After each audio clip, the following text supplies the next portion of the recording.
Okay, let's get started. For those of you who are just joining us, most of this year we've been doing a series on relationships. So we kind of looked at friendships for a number of weeks, and we saw that the most important thing there was to be a friend of God. And then we kind of looked at how you go from a friendship to a marriage in a sermon called Wink to Wedding. And then we kind of looked at what marriages are all about. And then a couple weeks ago we started looking at parenting. And the key theme behind parenting is the purpose of parenting is to shepherd the child that God has entrusted to you from being parent-controlled to being self-controlled to being spirit-controlled. The Holy Spirit controls the person's life as they go through their various developmental tasks. Those developmental tasks are not just spiritual, they have ones vocational, social, and as a result we looked at a bunch of things that parents should impart to their children. The ABCs of success. Last week we looked at the magic lamp of self-esteem and how you actually develop that in a child. The main theme behind that from last week's sermon is you need to teach your child to obey so you can then praise them and they can feel good about themselves, and then you can esteem them and they will esteem themselves. And if you basically follow the pattern that was set forth last week, you raise kids that are kind of immune to peer pressure, kids you can enjoy, kids who can succeed. Over the years, as I've taught on parenting, I get a lot of questions about discipline, and it seems to be a real sticky point. And a number of years ago, I put together what the scriptures had to say about child training or discipline. And that's what we're going to look at these next couple of weeks in honor of Father's Day coming up and Mother's Day having gone past. I thought it would be a profitable exercise to stretch it out. We're seeing some parents today who would have liked to be here if they could have.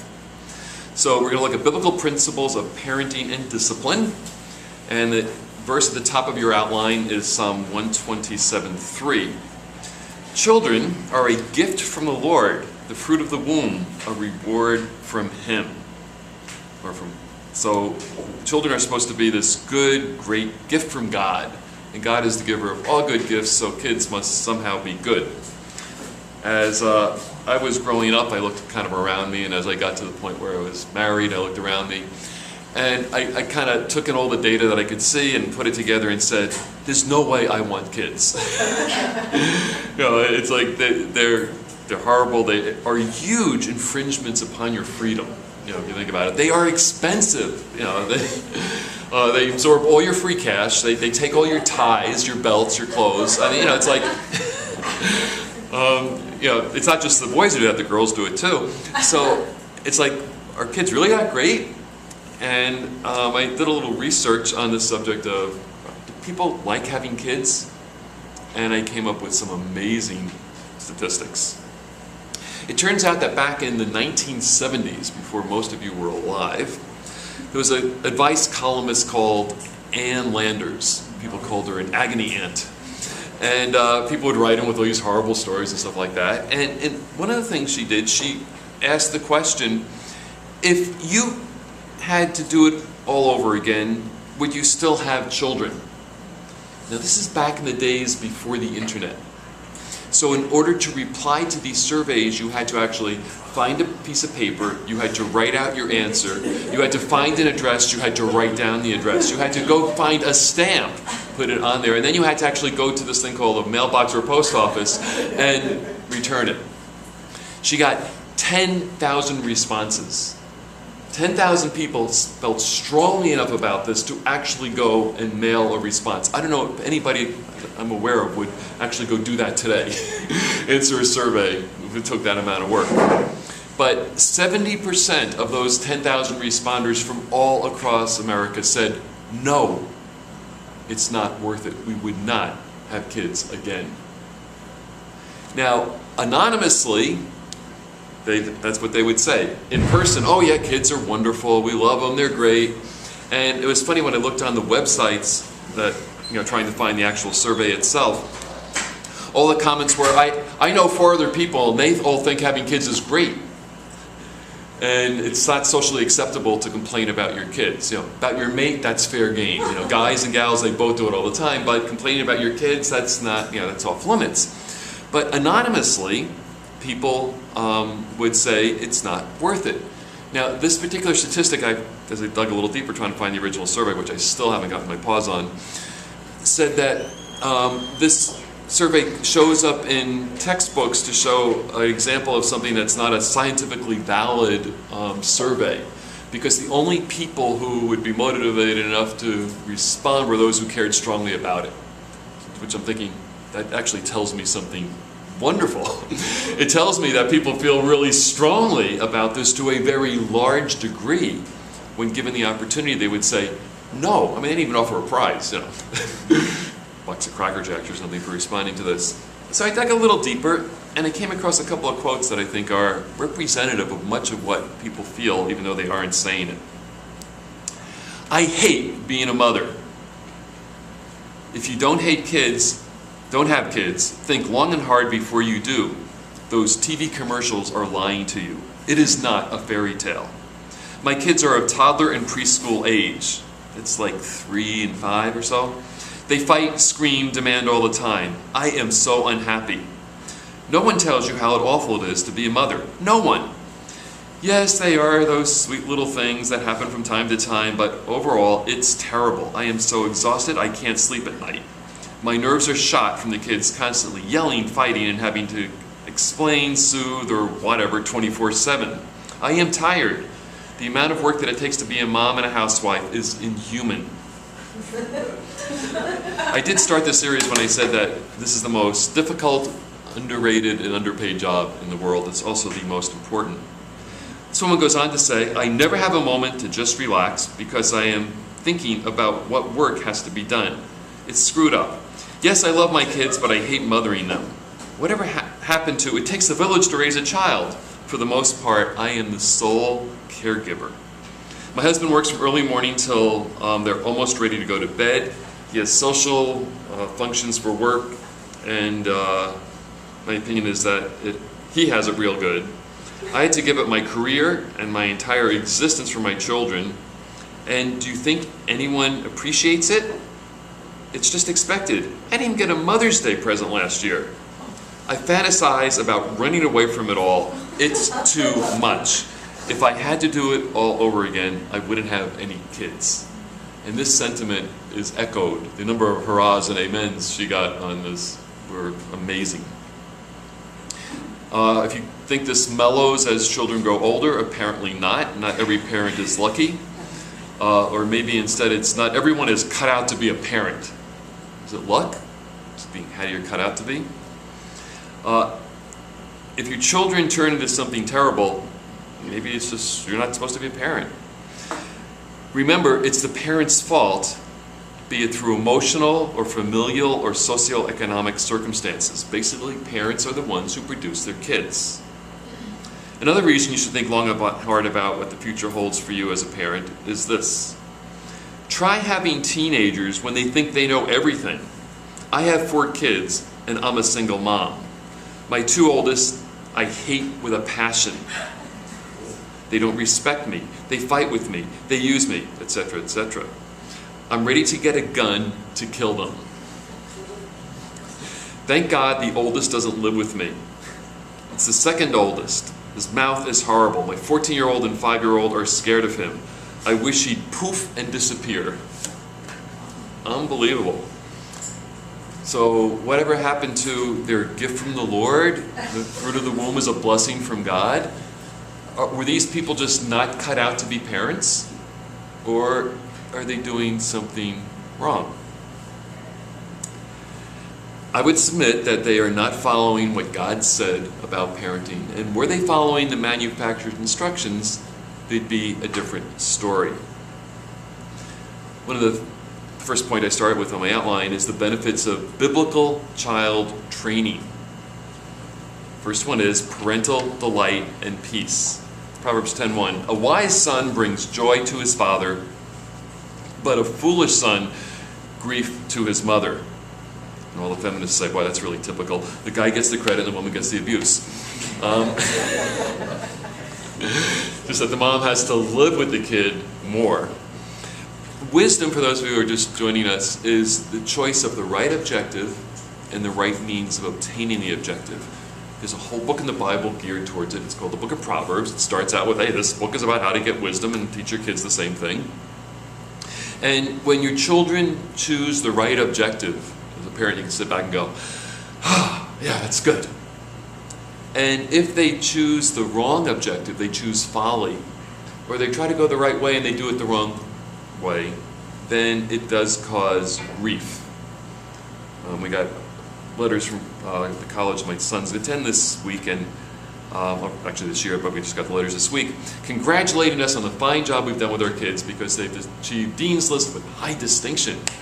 And as a father, that made me feel really good because I know that they are involved in so many things. And I told them, look, if your studies have to suffer, it's okay. You don't need a 4.0. You just need to graduate. And there's the other stuff. But they basically learned to manage their time. They made the wise decisions. They forewent a lot of the frivolous stuff, the potentially fun stuff, but my kids obviously know how to have fun. And it made me feel good that, yeah, we raised them, we can trust them, and now they are bringing us joy. Though they are spending our points in Europe. We basically didn't want them to stay in some hostels in some places, and we said, here, use our Starwood points, and then 500,000 points later, what? Where'd the points go? Those were my points for my retirement. What are you doing spending? All right. So, Proverbs 23:24, the father of a righteous man has great joy. He who has a wise son delights in him. May your father and mother be glad. May she who gave you birth rejoice. There is a way to do parenting so that it causes joy and rejoicing. Unfortunately, for the most part, it doesn't. Because people don't do it correctly. And the key, Proverbs 29:17, discipline your son and he will give you peace. He will bring delight to your soul. Okay, we want peace. We want delight for our soul. What do we have to do to get it? So whenever I read the scriptures and they offer something, I ask the question, what do I have to do to get it? And then I ask, if they tell me to do something, I say, why should I do it? So discipline your son. Why? You want peace and you want delight? Discipline your son. What does it mean to discipline them? I think you are not doing your job as a father. This is a prequel to Father's Day sermon. If you don't understand what these words mean and don't apply them, it's to train them. What goes into training? We looked a little bit at that last week. There's an outline on it. It gives you some of the methodology, and I'll be looking at that more next week. But you basically have to move your kid from doing whatever they are naturally inclined to do to doing what's right. That's what discipline's all about. Dan's going to be running in an Ironman. I'm sure he didn't decide, basically just want to wake up, do all that training, make his body get out of bed, jump in the water, swim, then jump on a bike and then go run until, you don't naturally want to do that. You have to discipline yourself to do that. And it's not just a parental thing. Every single believer in Jesus Christ is commanded to discipline yourself for the purpose of godliness. You need to train yourself to do it. You don't have to naturally train yourself stuff you normally do. So that means you have to kind of go from what you want to do to doing something that you initially don't want to do. And then, if you change the values, you eventually wind up wanting to do it. It's a dynamic I'll talk more about next week. Next benefit of child rearing in B is blessing from God. And most people kind of skip over this verse in Genesis 18:19. This is back in the first book of the Bible. It's right after God has chosen Abraham to be a special vessel of blessing before he tells him he wants him to kill his son. So I guess he hadn't turned to a teenager yet. But God says, I have chosen him, Abraham, so that he will direct his children and his household after him to keep the way of the Lord by doing what is right and just, so that the Lord will bring about for Abraham what he has promised him. This is a verse you really need to understand. God made some incredible promises to Abraham. He's going to bless him, make his name great, give him a nation. In him, all families of the earth would be blessed. And it's the fulfillment of this promise which actually caused Jesus to be sent to die for us, so we could be forgiven and all the world could be blessed through him. But notice what had to happen for the promise to be fulfilled. He had to keep the way of the Lord by doing what is right and just. That's righteousness is being careful to do what's right in God's eyes. He had to do that in order for the promise to be fulfilled. And then the piece before that is God's choice of Abraham was to direct his children and household to obey God's word. In Deuteronomy chapter 6, there's a famous passage that all the Jewish people recite called the Great Shema. Shema means hear. Hear, O Israel, the Lord our God is one God, and you shall love the Lord God with all your heart, mind, soul, and strength. And it goes on to say, and you shall teach your children to do this. And throughout the book of Deuteronomy, there's this big thing about you got to pass it on to your kids. And the last verse of the Old Testament, in the book of Malachi, actually it's at the end of my outline, one of the things that's going to happen when Elijah comes back is he's going to turn the hearts of the fathers to the children to the fathers, so they can obey God and experience his blessings in the millennial kingdom. This theme of passing on what you know is not just an Old Testament familial thing. What did Jesus say is at the Great Commission before he went back to heaven? Teach people to obey everything that I commanded you. Obedience is the key to blessing both in big person's lives and little person's lives. If you want to have kids that you enjoy, you got to teach them to obey. Job 5:17, blessed is the man whom the Lord corrects, so do not despise the discipline of the Almighty. Similar thought in Hebrews 12 about us not despising God's direction or discipline of us. He does that to us. We should learn that, and we should be able to pass it on to others. One of the reasons that parents are so inept is they've never learned to obey God, so they can't teach their kids to obey God. Proverbs 6:23, one more in here. These commands are a lamp, teaching is a light, and the corrections of discipline are the way to life. Life is prosperity, and dominion, rulership, joy, peace, all kinds of good things that God promises those who follow him. So if a parent wants a kid that they're going to be able to delight in, they have to learn to discipline them. They have to learn to teach them. If you want to experience God's blessing, it's not that much different. You need to learn to do what God wants rather than what you want. I mean, let's think about it. He's God. He created you. He knows what's best for you. He tells you, and he expects you to do it. Why do we think we know better? There's a bunch of lies out there that go in the wrong direction. Consequences of not teaching or training biblically: parental grief, Proverbs 17:21. To have a fool for a son brings grief.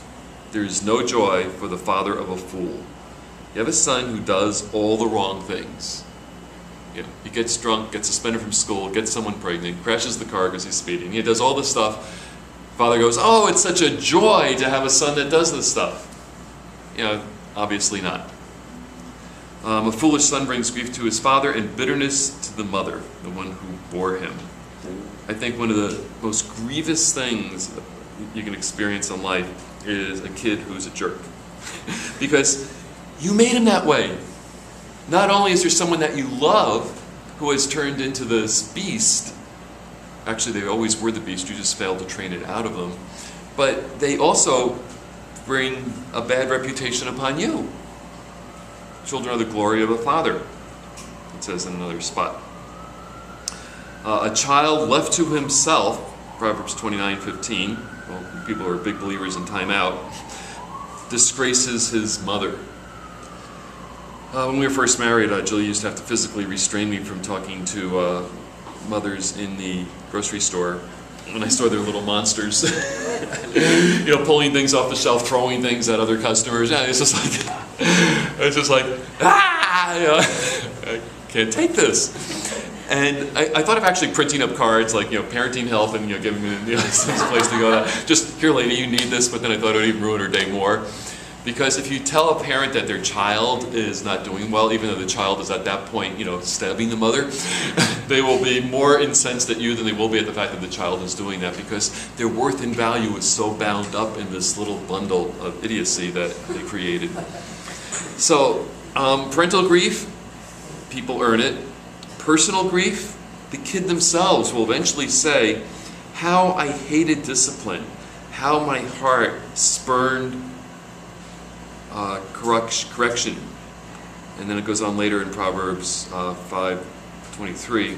The one who despises discipline will die for lack of discipline, led astray by his own great folly. Kids naturally do the wrong thing. What's the wrong thing? Be self-centered? A lot of people think kids are innately good. It's one of our major fallacies from the Enlightenment.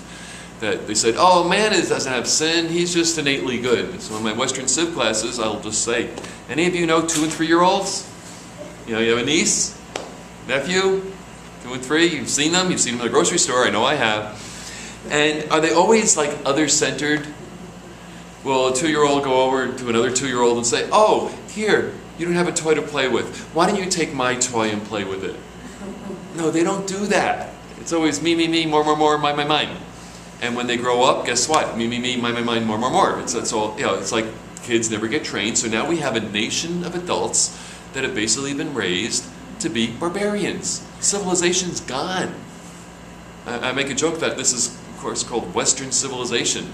You know, this is Western barbarianism, because we no longer civilize our little barbarians. We just encourage them to be aggressive. We had to stop having our kids play with some of the friends we lived in the village, because the parents believed that it was good for the kid to be aggressive, and they trained the kid to be aggressive. So, like, going to the playground wasn't really fun, because everybody's thinking, you need to be aggressive to survive. So they would encourage the aggression in the kid. It's like raising pit bulls. And like, you know, it's like, you don't want to have that.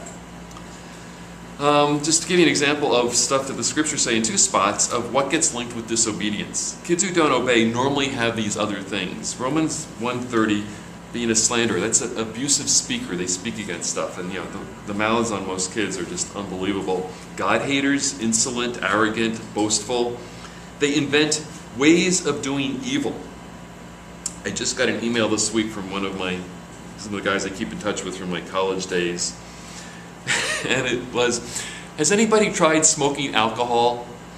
And he gave a link to a website where he talks about if you pour alcohol on dry ice, the fumes come up and you can inhale them. And this way it goes right to your brain through your lungs and you don't get any calories and it doesn't affect your liver. The week before I got an email from one of my friends who said they basically are in line for a liver transplant because they have killed their liver, you know, through all the years of drugs and alcohol.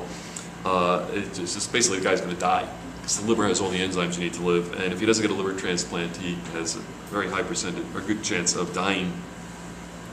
But now it's like this is the new thing, and then they actually talk about how with a bicycle pump and a bottle and a cork, you can actually make this thing so you can smoke your alcohol. New ways of basically destroying brain cells. They invent new ways of doing evil. They disobey their parents. You know, I think if any kid said, "Hey, Mom, Dad, you think it's a good thing to do?" "Yeah, kid, kill some more brain cells and you'll be just like the rest of the family." Yeah, no, they won't. 2 Timothy 3:2, as Paul instructs Timothy, he gives him another list of stuff that people will be lovers of themselves, lovers of money, boastful, proud, abusive, disobedient to their parents, ungrateful, and unholy.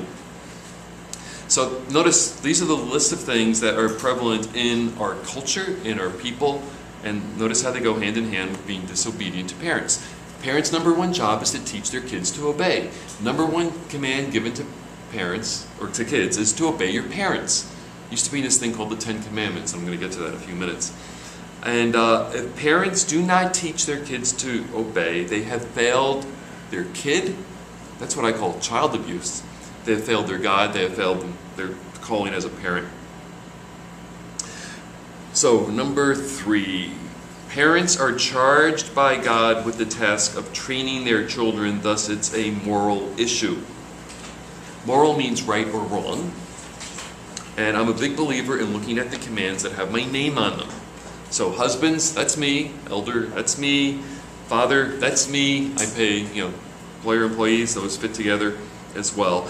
Those are ones that I consider have my name on it. But just the general commands, there are certain ones that are singled out. So Ephesians 6:1, children, obey your parents in the Lord, for this is right. And other verses talk about how it goes on to give you blessing and prosperity in the land. Then the mother is not addressed, but the fathers are. Fathers, do not exasperate your children. Instead, bring them up in the training and instruction of the Lord. As I mentioned earlier, if you're a dad, you should know what these words mean really well. Some of your versions will say discipline. The word is used for child training. It's also translated most frequently in the King James Version as chastening. That means you break the link between pleasure and sin. It's the essence of what I'm going to be saying today. Why do we do what's wrong? Because we think it gives us pleasure. Sometimes it does. So the parent's job is to break that link between temptation and action by breaking the link between the temptation and pleasure. Think about how it works in reverse. How does a kid learn not to touch a hot stove? There's like good things smelling up on the stove. There's sights and sounds, there's bubbling, and there's all kind of other good stuff. They know that stuff that comes off that stove is good and yummy to eat. So they want to go over and try to reach what's up there. The grandson of one of my colleagues basically wound up pulling a pot down and has been in the hospital for months with third-degree burns all over his face. But, just like totally, kids ruined for life because he hadn't been taught not to touch the stuff. So the kid goes up to reach the stuff, and he experiences this sensation. He's expecting pleasure. What does he find out? Pain! It has to be a really dumb kid that goes back and does it again. When I was a kid, I was at my grandmother's house, and it was a gas stove, and she showed me how she reached over the stove to see if it was going to be hot or not so she wouldn't burn herself.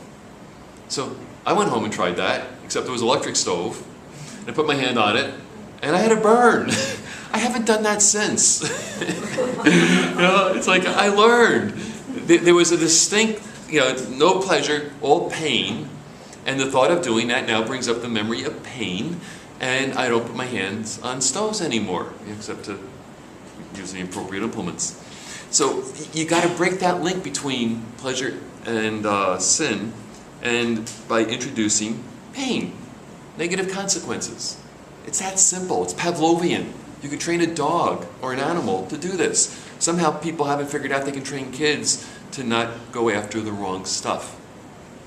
A guy I'm going to reference later in the sermon that I think has a lot of good stuff. He came out later than when we had our kids, but we found out how to train our kids basically by studying what the Bible had to say, and James Dobson gave us some good psychological input.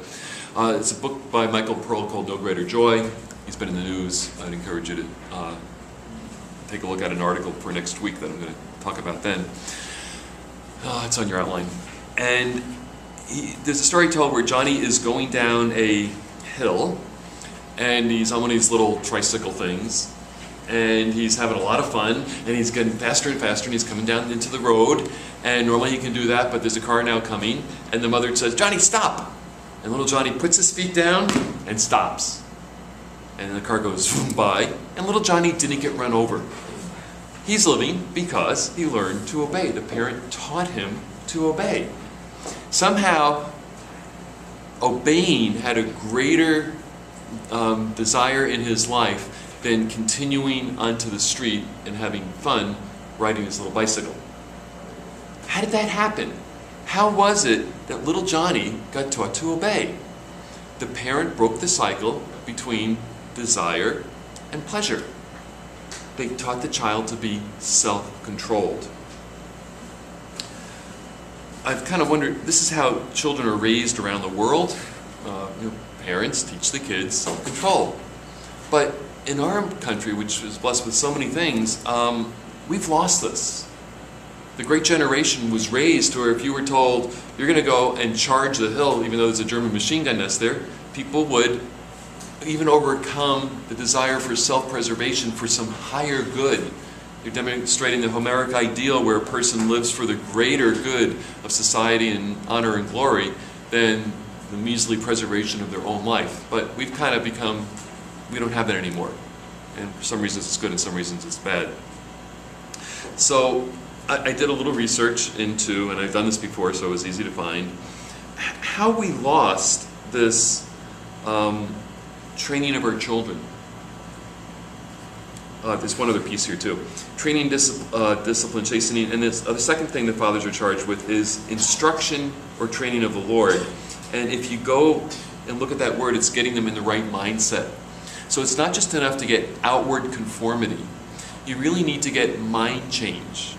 And if you can't get the mind change, at least get the outward conformity. It saves the kid a lot of trouble.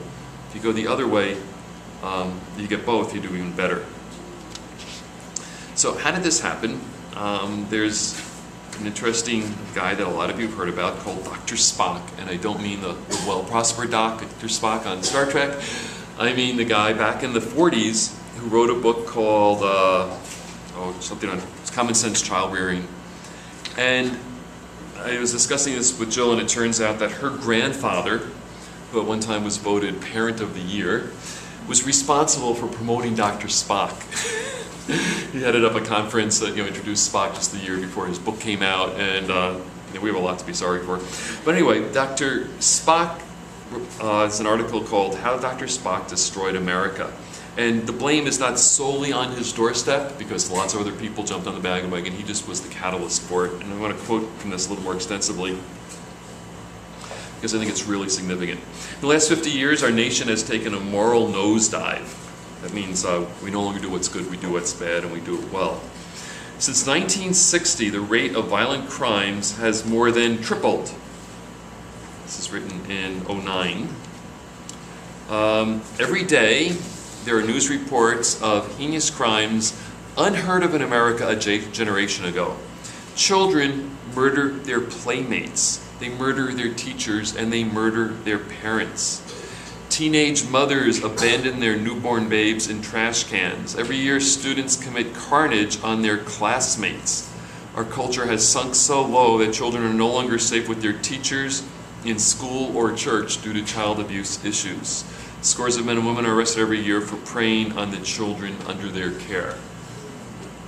What happened? What happened to that great shining beacon on a hill that America was supposed to be? Where'd it go? The sexual revolution that started in the 60s continues with many casualties. Promiscuity has become so rampant that 1 of every 4 teenage girls now has a sexually transmitted infection. I also read another statistic. I forgot to go back and pick up the link on it.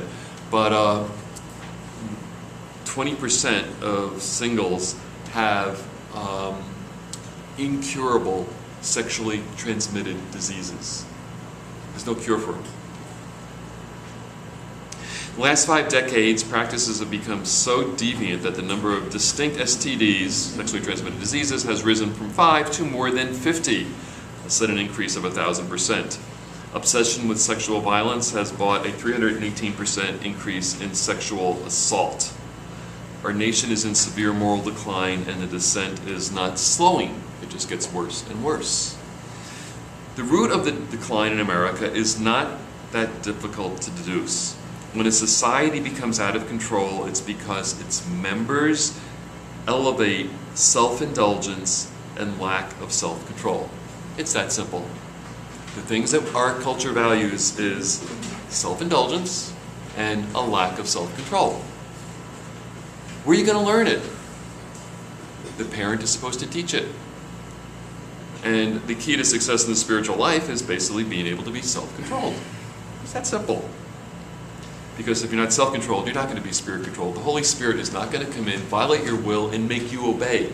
If that were the case, then all these people who are believers and filled with the Spirit would be wonderful obeyers, would be shining lights, great examples, great disciple makers, but it doesn't work that way. Because God has given us a will. That's why He gives us instructions as to how to use your will and train it. In the last 50 years, the author goes on, human nature has not changed. Selfishness, lust, covetousness, and all the passions are in the human heart at birth. It is only a trained proclivity, that means inclination, to say no to our natural drives that keeps our passions in check. Self-control is what stops us from stealing. Self-control is what stops us from murdering and committing adultery. It's parents who must instill this important quality in each generation. History and common sense teach us that the society in which children are not taught to keep control of their passions is destined to moral disintegration. Most of you know I teach a Western civilization, origin of civilizations courses. And I came at it blank slate, not indoctrinated at all. I looked at all the data, and I put together the 5 factors that cause the rise and fall of civilizations, and I can demonstrate it in every single culture throughout all of history. And what's the common thing? The most important thing of those 5 factors? It's a moral code. When civilizations have it, they prosper. When they lose it, in the very same spot where they prospered, they decline. There is no mistaking it. It's a clear testimony of history. All you have to do is look at the facts. It's also a clear testimony of Scripture. In America, the reason the baby boomers and their children are growing up with less mastery over their passions than the previous generations is because in the late 40s, a new voice of authority on parenting rose to prominence, and the parents of the 50s and 60s began to raise children differently than before. In 1946, Dr. Benjamin Spock first published his infamous book, Common Sense Book of Baby and Child Care, which was unlike any that came before it. Instead of stressing the importance of teaching self-denial and respect for authority, Spock discouraged directive training. Oh, you shouldn't direct your kid. You shouldn't tell them what to do. And emphasized accommodating the child's feelings. What do you feel, dear? And catering to their preferences. Oh, what do you want, darling? It's not about what's right or wrong or what fits the parents' plans or the family's interest. It's all about the little darling. No longer did children learn that they could endure Brussels sprouts and suffer through daily chores. Funny thing is, my kids love Brussels sprouts. We put them on the table. They pounce on them and say, "Any Brussels sprouts left?" They love okra. You put it on the table, it's gone. Actually, before it gets to the table, as soon as it comes off the stove, what happened to the okra? So that kind of keeps it to the side. I guess I could train them, don't eat all the okra and Brussels sprouts. Parents' job is never done. So no longer did children learn that you could endure Brussels sprouts. As far as I know, no one died eating Brussels sprouts. Nobody died eating broccoli. It's actually good stuff for you. And daily chores, they can actually be done. Do you know most of the world lives with the kids doing daily chores, starting when they're 8 or 9, they're actually tending animals, and that's the way that the world works. But here in America, oh no, the kids can't. We're told they can't do that. It goes back to Spock.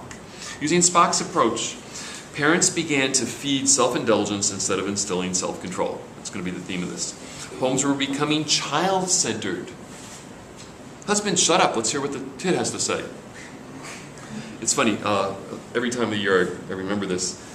We live in a community that's centered around a pool. And one of the guys I was developing a relationship with was there a number of years ago.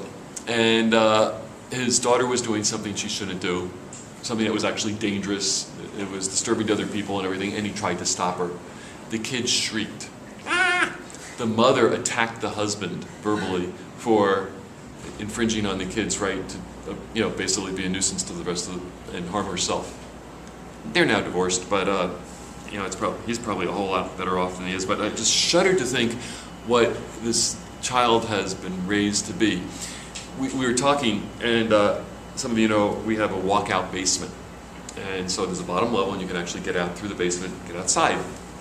And he was one of the first guys into the community. He said, "Oh yeah, I really like the floor plan in that house, and I really like that piece of property you picked. But I didn't because we have a kid, and I knew when she was going to be a teenager, we would have to keep her locked up at night, and she would be able to sneak out." The kid was like 2 or 3 at the time they bought the place, but he kind of knew what was coming. And that is not an uncommon story. So parents taught self-indulgence instead of instilling self-control. How's it becoming child-centered? As parents elevated children's freedom of expression and natural cravings, children became more outspoken, defiant, and demanding of gratification. I remember when I hit college, my roommate and buddy for a number of years there took the expression children should be seen and not heard to children should be obscene and not heard. Okay, so I think he got that a little mixed up, but he actually did follow it pretty well. So the more outspoken, defiant, and demanding of gratification. In fact, they came to view gratification as a right. Spock wrote his book in response to cold, authoritarian philosophy of parenting that had become dominant in America. For years, parents have been told to withdraw affection from their children, to not teach them, not touch them too often, and to not respond to their tears. Okay, I'm not an expert of parenting before 1946, The scriptures basically say, love your kids, do what's in their best interest, and that might go a little far. Not responding to their tears, for those of you who read Baby Wise know that there are times when you let the kid cry. Just last couple of weeks I cited an article from a magazine that said that there is no attention deficit disorder in France. They don't have a category for it. And part of the reasons in that were that they don't consider spanking child abuse, and they know that it's okay to let your kid cry. So they learned that you can live without having immediately what you need when you need. But the on-demand feeding and baby attachment theories that came up have basically made it so kids never had to exercise any restraint, no self-control, and we've raised a generation of monsters.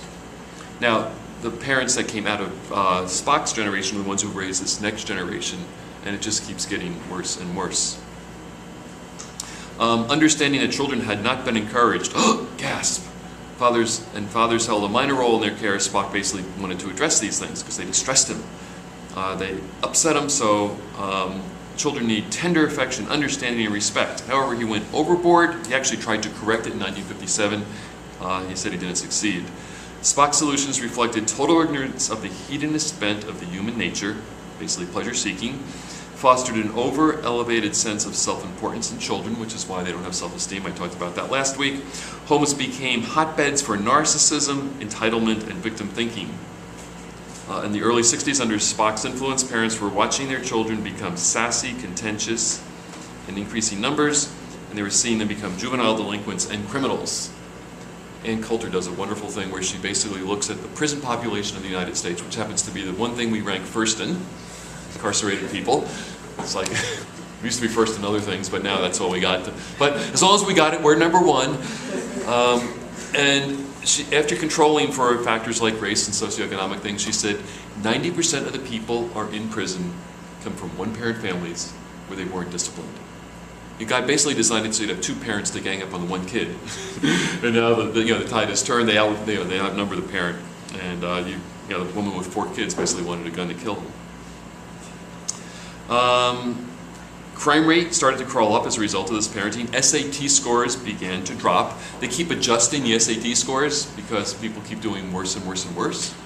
I remember when I was in grad school, one of the profs, we were talking about grading, and he said, yeah, every year the students that we get have lower academic ability than the previous year. This is back in the 80s.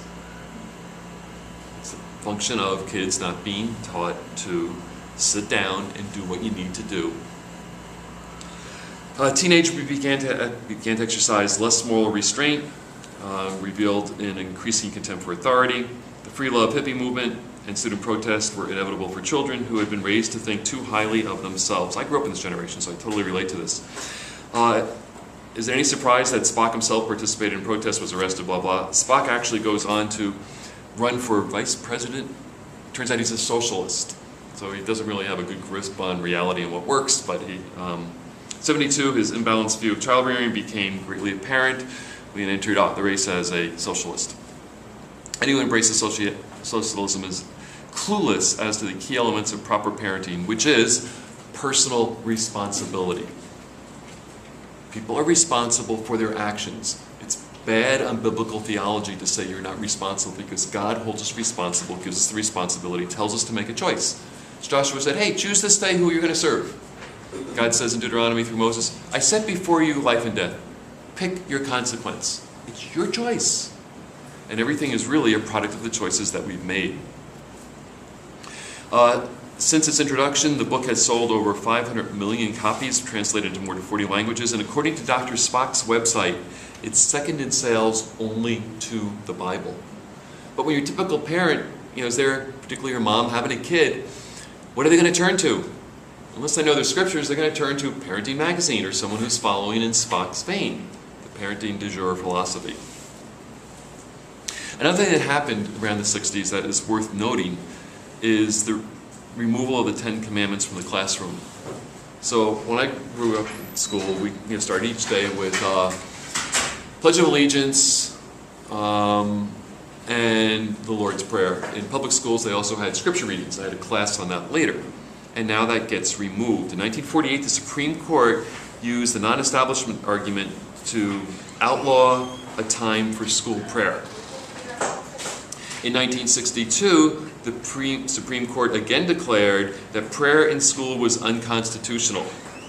In 1963, the Warren Court stopped schools from allowing Bible reading in classes.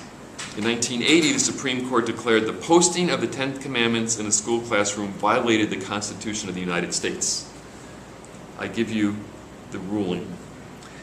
If the posted copies of the Ten Commandments are to have any effect at all, which we really don't think they do, but we're going to ban them anyway, it would be to induce the school children to read them, to meditate upon them, and perhaps to venerate and obey them. Which the court said is, quote, not a permissible state objective under the Establishment Clause. Heaven forbid you tell kids, obey your parents, and don't kill others. The writer of this website went on. So these black-robed miscreants said, we cannot permit potential mass murderers like James Holmes. He was the guy who basically, he was a PhD student on a free ride in neurobiology. 3.98 average or something like that. Really bright guy. And he was the guy who went into the movie theater and basically killed 12 people and put bullet holes in 58 others that they're going to have scars for the rest of their life on.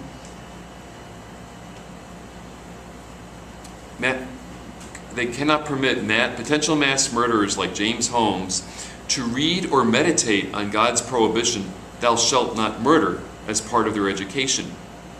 Because someone like him just might be inclined to venerate and obey those rules.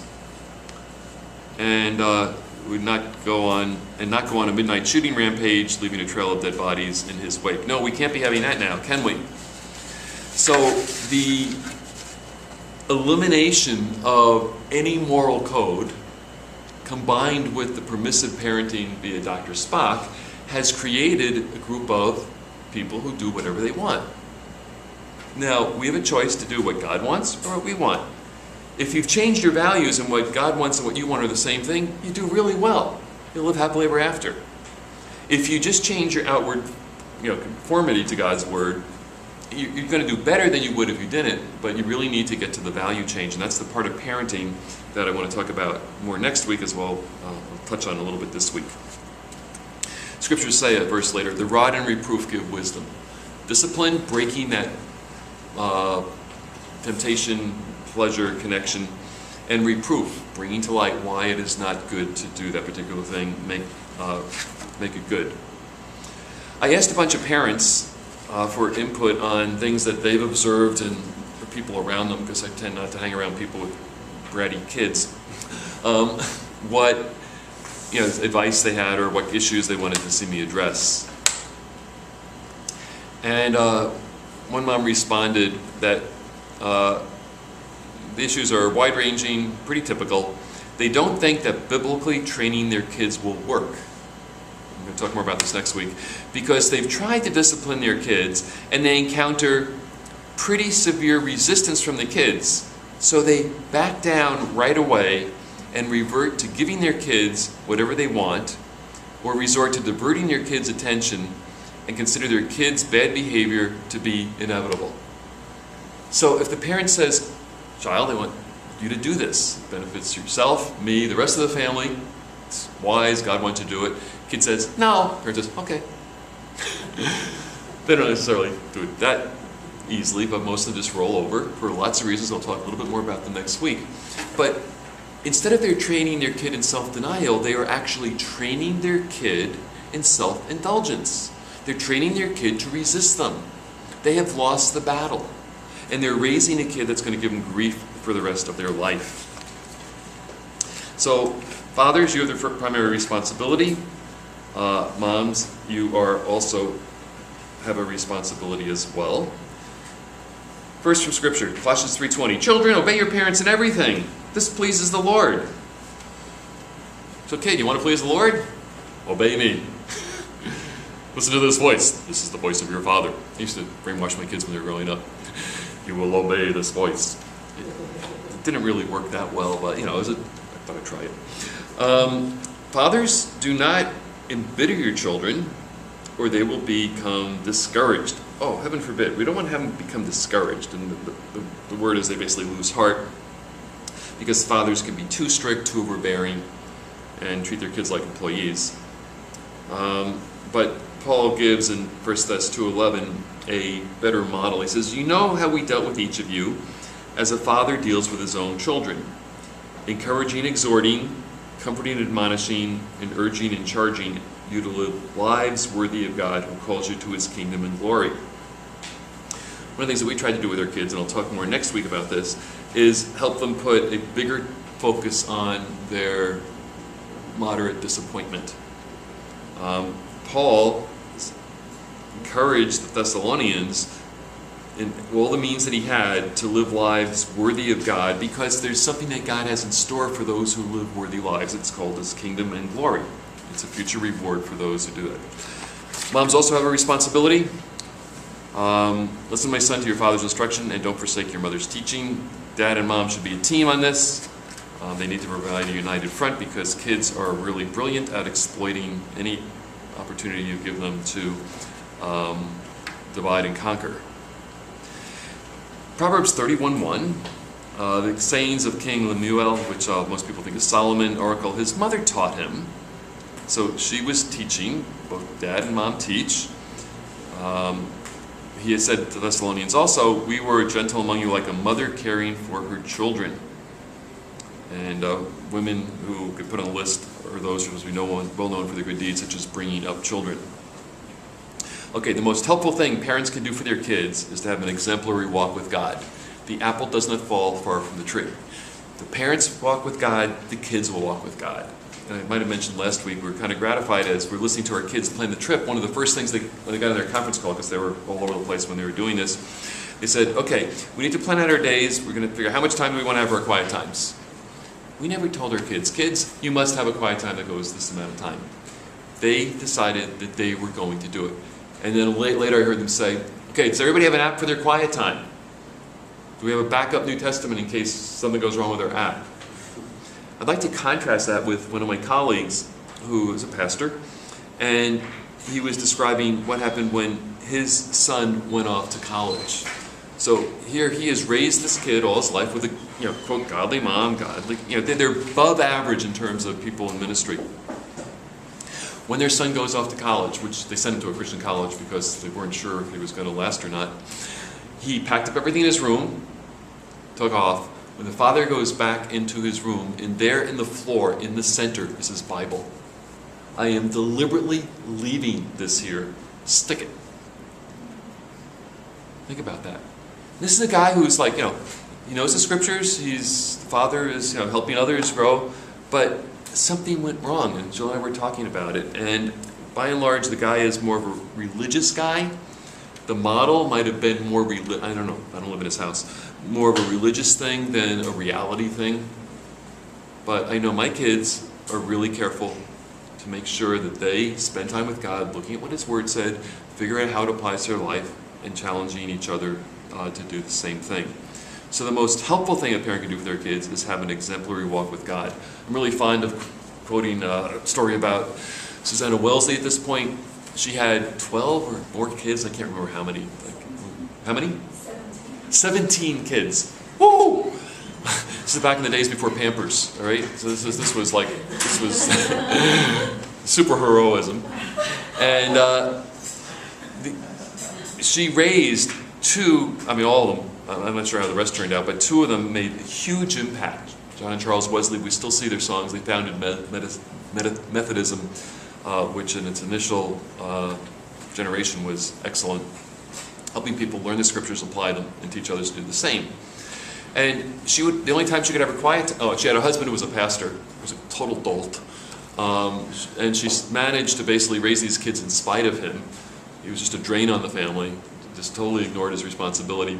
But she would train her kids biblically, she would pray for them, and she would have a quiet time every morning. The only spot she could have a quiet time was in the kitchen on her stool with the apron pulled over her head.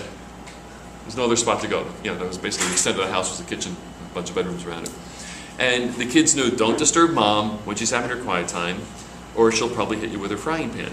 I'm not sure what went on, but they had the model of mom is having a quiet time. The kids are going to have a quiet time. So the most helpful thing parents can do for their kids is have an exemplary walk with God. They will follow you. One of my profs, Prof. Hendricks, used to say, I watched my son the other day, and I noticed he waddles just like I do. And I never said to him, son, this is how you waddle. If you really want to impress people, waddle like this. You know, he just saw that I walked like that. He imitated, of course, genes and musculature and all that other stuff had something to do with it. But he basically was making the comment that kids will imitate what you do. More is caught than taught. When our kids were in Nice, Chad wrote us an email. We're in Nice. It's not bad. There's a joke in there that it's nice. And we didn't actually have a lesson. Okay, kids, this is how you be funny. You play words like this. They just kind of pick up the stuff. We have dinner together, jokes happen. So kids will model what there is. You want to know what goes on in a house? Look at the kids. You can learn volumes. If you put on your Sherlock Holmes Deerstalker and look at the kids, you can get a pretty good idea of what happened in the house to produce that product. So, the most helpful thing a parent can do is have an exemplary walk with God.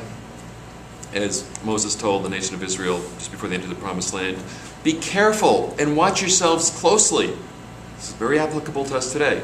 So that you do not forget the things your eyes have seen, nor let them slip from your heart as long as you live, and teach them. The Hebrew here is a hithel, it's a causative, which means cause them to learn. As a professor, I want my students to learn. I give them daily quizzes.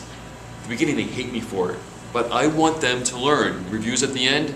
I really hated that at the beginning, but I'm glad we did, because otherwise I never would have read the book.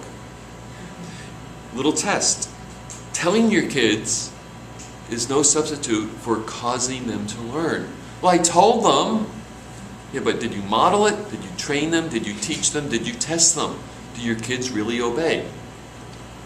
I might talk about this next week, but I remember some of my kids were a little more challenging than others at times. They all had their moments. And after I would have to get involved because the kid had basically tied up Jill and basically roasting her over a fire. No, never got that. She's tough. But when I had to get involved in disciplining the kids, after I disciplined them, I would then test them. And I would say, stand around 5 feet away, come here. And sometimes they would still challenge me on it. So I gave them a negative consequence to negatively reinforce that behavior and said, come here. And some of them would go for it 10 times before they decided, I don't think he's going to quit. I can outlast them. I'm bigger, tougher, and older, meaner. And eventually they would learn to submit their will. Now, all of you know my kids. None of them are weak-willed kids. They are as, tough as it gets, but they learn to submit their will. They learn to control what they wanted to do, and as a result, they can live happily ever after. I can trust them in Europe to do whatever they want because I know their values. They have freedom. Most parents would not say, here's a credit card, have the kids go do whatever they want. Do we say that? All right.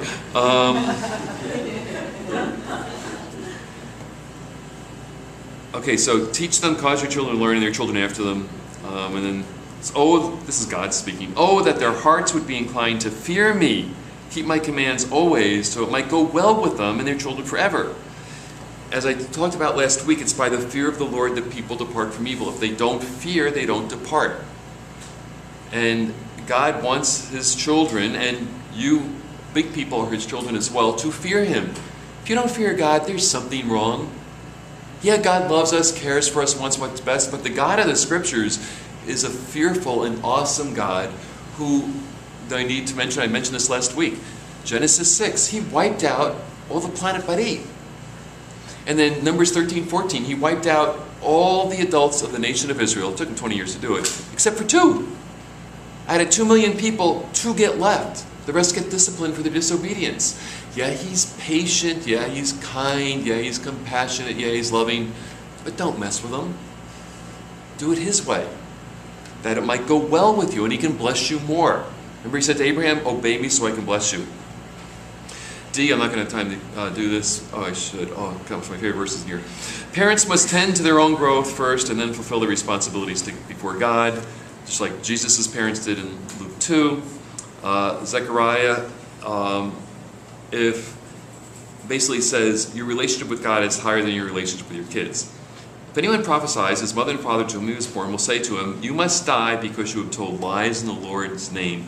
When he prophesies, his own parents will stab him. Is that child abuse? No, they didn't abuse him, they just stabbed him. Deuteronomy 21:8. If a man has a stubborn and rebellious son who does not obey his father and mother and will not listen to them when they discipline him, so you got a really tough nut case, this is what the Old Testament people were commanded to do. They shall take hold of him and bring him to the elders at the gate of his town. This is Deuteronomy. This is the way that they're supposed to live in the promised land. And they shall say to the elders, "This son of ours is stubborn and rebellious. He will not obey us. He is a profligate and a drunkard." Then all the men of the town shall stone him to death. After that happened once or twice, do you think how'd the rest of the town respond? Those people like Hillary who are real fond of having a village raise the kids, if the village basically upheld the social order, kids would conform to it. But what does our village do? Our village encourages totally wrong behavior, which makes the parental task that much difficult. So we'll talk more about that next week on how to biblically discipline your kids. Before I open up for questions, I want you to notice there's a link under C, Roman numeral 3C, No Greater Joy. He talks about some of the flack he's gotten for recommending child discipline, and has some really good principles as well as more stuff on how our society is declining because of the lack of parental discipline. Any questions? Yeah. Well, it's interesting that in that example you just gave, that it's the parent's responsibility, and then they fail the kid, but the kid got stoned. Because the kid would not respond. The individual kid, at this point where he's being a drunkard, he's more than 3 years old. He found a wine closet. You kept him up where they had to be 10. And so there's parental responsibility. If that was actually the norm, I'm going to extend this a little bit. If the parent knew that the alternative to making your kid obey was having him stoned, do you think the parent would have a little more backbone and raised to the challenge of making the kid obey? Because this becomes the parent's responsibility before God to do what God has commanded. God wants a holy people. Now, we don't live under theocracy. We don't have Old Testament times here. We don't have stoning unless you watch The Life of Brian. But some people watch The Life of Brian. I know you are.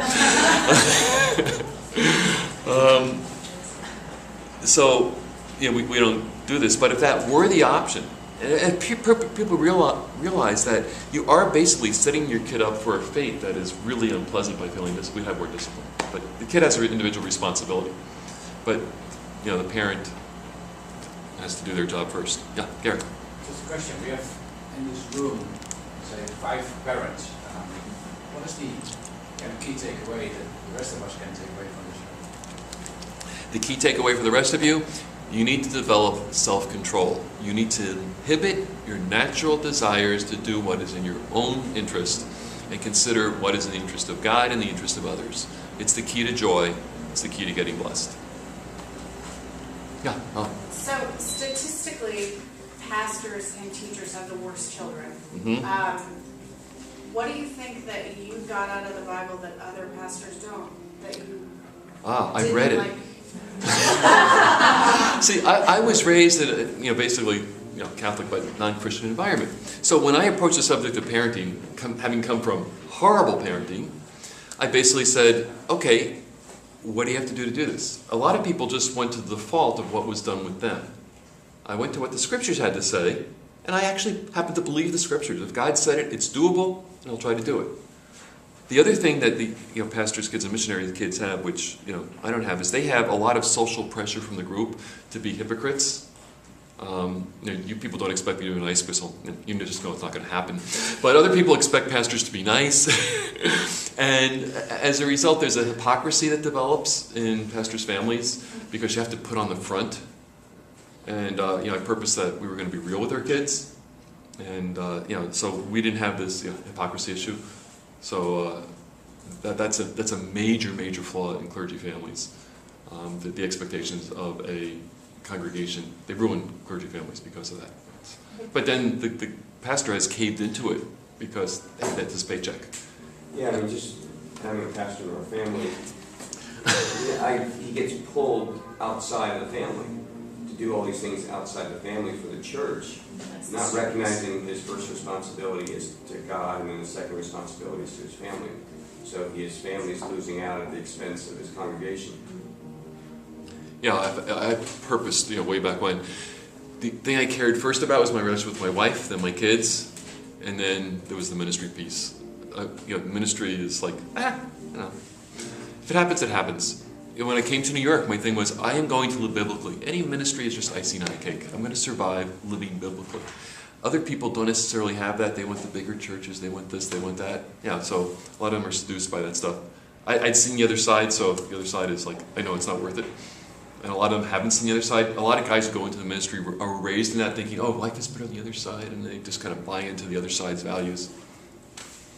No appeal. Food's here? Yes. Okay, time to pray. We'll talk more about this next week. And make sure you if you can, check out that link on No Greater Joy.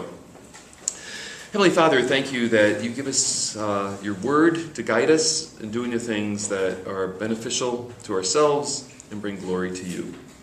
I thank you personally for my kids and the other kids that are represented in this body, for the way the parents have provided our discipline that you have mandated, so that the kids would be raised to fear you and walk with you all their days, and as a result get blessed. I pray for us as individuals that we would all seek to be doing what is pleasing in your sight, not please ourselves, please you, knowing that that is the path of greatest joy. I pray for parents here and around the world that you would give them the grace and fortitude to carry out the tasks you've given them. I pray you would protect them from the government that seeks to infringe upon the authority you've given them and brainwash the kids for their own purposes. And I pray that you would be glorified by godly families following your word. We commit this request to you. In Christ's name, amen.